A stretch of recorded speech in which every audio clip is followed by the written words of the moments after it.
జై శ్రీరామ్. నేను మీ ధనుంజయ్. హిందూ మహాభారతం ధర్మ ప్రచారంలోను ధర్మ పరిరక్షణలోను ఎనలేని పాత్రను పోషించే మహాభారతంలోని ప్రతి ఘట్టం అమూల్యమే. అటువంటి వాటిలో అక్షయ పాత్ర కూడా ఒకటి. అక్షయ పాత్ర అంటే దాదాపు అందరికీ తెలిసే ఉంటుంది. అక్షయ పాత్ర అనే పదానికి అర్థం క్షయం కానిది, నిత్యమైనది అని. ద్వాపర యుగంలో పాండవులు అక్షయ పాత్రను వరంగా పొందినట్లు మహాభారతంలో వివరించబడింది. అయితే అక్షయ పాత్రను పాండవులు ఎందుకు తీసుకున్నారు? సాక్షాత్తు సూర్య భగవానుడు ప్రసాదించిన అక్షయ పాత్ర విశేషాలు ఏంటి అనే విషయాలు ఈ వీడియోలో తెలుసుకుందాం. మహాభారతంలో పాండవులు వనవాసం సమయంలో అక్షయ పాత్రకు సంబంధించిన ఘట్టం ఉంది. శకుని మాయాపాచికల వలన ధర్మరాజు జోదములో ఓడిపోయాడు. దీనితో 12 సంవత్సరాలు అరణ్యవాసం, 1 ఏడాది అజ్ఞాతవాసం విధించారు. అందులో భాగంగానే పాండవులు ఆయుధాలతో ఉత్తర దిక్కుగా ప్రయాణం మొదలుపెట్టారు. పాండవులతో పాటు వారి సైనికులు 14,000 రథాలతో అరణ్యవాసానికి బయలుదేరారు. 10,000 మంది బ్రాహ్మణులు పాండవులతో పాటు అరణ్యవాసానికి బయలుదేరారు.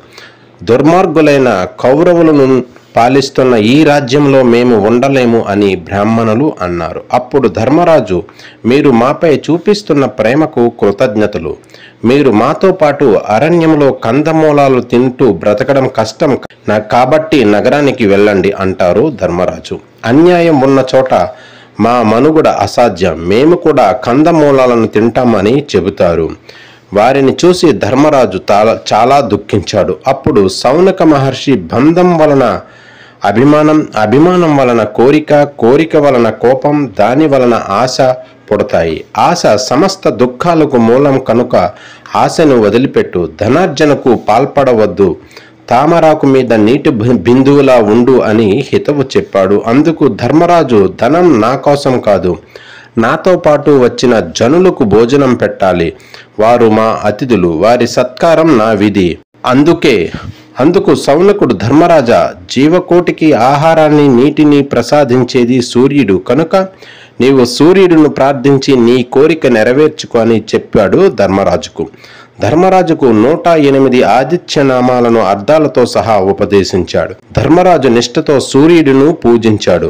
సూర్యుడు ప్రత్యక్షమై ధర్మరాజుకు ఒక రాగి పాత్రను ఇచ్చి, ధర్మరాజా, ఈ 12 ఏళ్ల అరణ్యవాసములో ద్రౌపది చేత వండించినట్లయితే అవి 4 విధంబులైన వంటకాలుగా ఏర్పడతాయి. అవి ఎప్పటికీ అక్షయంగానే ఉంటాయి అని వరం ఇచ్చాడు. అందుకే ఆ పాత్రను అక్షయ పాత్ర అంటారు.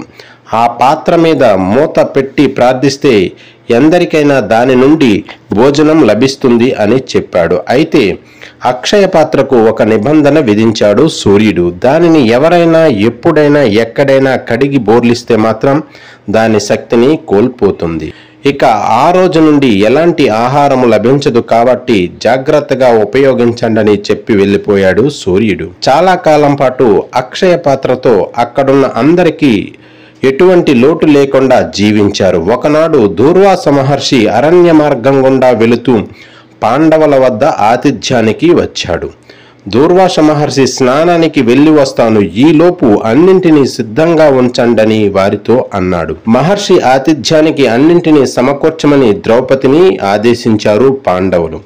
కోపిష్టి అయిన దూర్వాస మహర్షికి ఆతిథ్యం ఇచ్చే కంగారులో అక్షయ పాత్రను కడిగి బోర్లించింది. దానితో అక్షయ పాత్ర దాని మహత్యాన్ని కోల్పోయింది. విషయం తెలుసుకున్న పాండవులు కంగారు పడ్డారు. మహర్షిని ఆతిథ్యానికి పిలిచి భోజనం పెట్టకపోవడం మహాపాపమని శ్రీకృష్ణుడును ప్రార్థించారు. అప్పుడు శ్రీకృష్ణుడు, అక్షయ పాత్రలో 1 మెతుకు అయినా ఉంటుంది, ఒకసారి చూడమంటాడు.